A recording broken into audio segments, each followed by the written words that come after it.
قیاس میں اور دلیل عقل میں کچھ فرق معلوم ہوا؟ قیاس اپنی عقل سے قانون بنانا، دلیل عقل اپنی عقل سے حدیث معصوم سے قانون کو نکال لینا. اب قانون نکالنے کا بس ایک طریقہ سن لو، دلیل عقل خود سمجھ میں آ جائے گی. دیکھو امام موسی کاظم علیہ الصلوۃ والسلام نے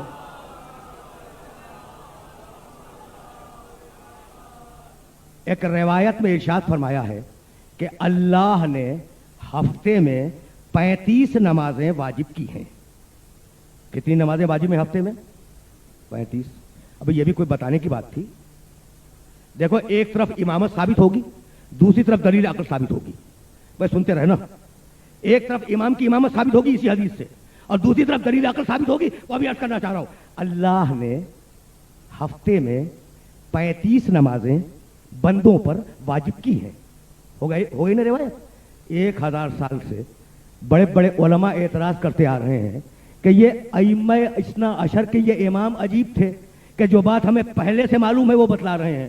بھائی نمازیں ہیں 5، ہفتے میں دن ہے 7 کو 5 سے ضرب دو گے 35 نہیں نکلے گا تو اور کیا نکلے گا؟ تو یہ کون سی بتلانے والی بات تھی؟ یہ تو ایسا ہے جیسے کوئی کہہ دے کہ اللہ نے ہر انسان کو 2 آنکھیں دی ہیں، ہر انسان کو 2 کان دیے. ایسی روایت لگ رہی ہے نا؟ کچھ نہیں ہے نا روایت میں. بھائی سنو، اب دیکھو دلیل عقل سمجھانا چاہ رہا ہوں. کیا کہا معصوم نے؟ اللہ نے ہفتے میں 35 نمازیں واجب کی ہیں. اس روایت کو ذہن میں رکھنا، اس روایت کو ذہن میں رکھنا. اب ایک فقہی مسئلہ بیان کر رہا ہوں، 1993 کا مسئلہ.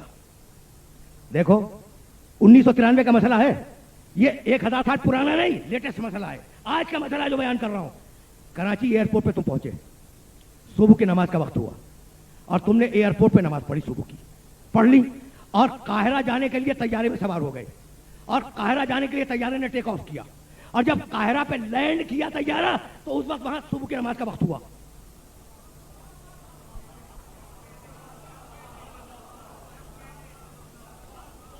دیکھو سوال سمجھ میں آ گیا؟ میرے سارے سننے والوں کے ذہن میں سوال آ گیا کہ بھائی تم نے صبح کی نماز پڑھی کراچی ایئرپورٹ پر، صبح کی نماز پڑھی کراچی کے ایئرپورٹ پر، طیارے میں سوار ہوئے، اور جب قاہرہ پہنچے تو وہاں صبح کی نماز کا وقت ہو رہا تھا. اب تم پر صبح کی نماز وہاں واجب ہوئی یا نہیں ہوئی؟ سوال ہے نا؟ تو بھائی جو پڑھ چکے وہ کافی ہے، قاہرہ میں اب نہیں پڑھو گے، اس لیے کہ اللہ نے 35 واجب کی ہیں، وہ 36ویں ہو جائے گی.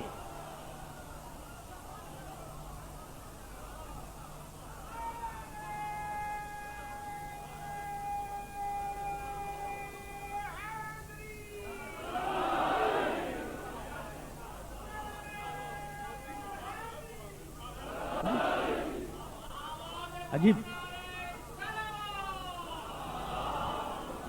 عجیب مسئلہ.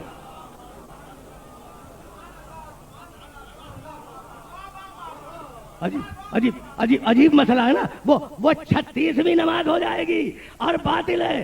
تو ایک طرف دلیل عقل سمجھ میں آ گئی اور دوسری طرف امام کی نگاہ امامت سمجھ میں آ گئی کہ کہاں کہاں تک دیکھ رہا تھا. اس لیے پروردگار نے یہ طے کیا کہ میرے قرآن کے ساتھ محمد رہے گا، بے توجہ رہے، اور محمد اپنی سنت دے گا، اور محمد کی سنت کے ساتھ عزت رہے گی، تاکہ قیامت تک قرآن بغیر تشریح کے نہ رہے.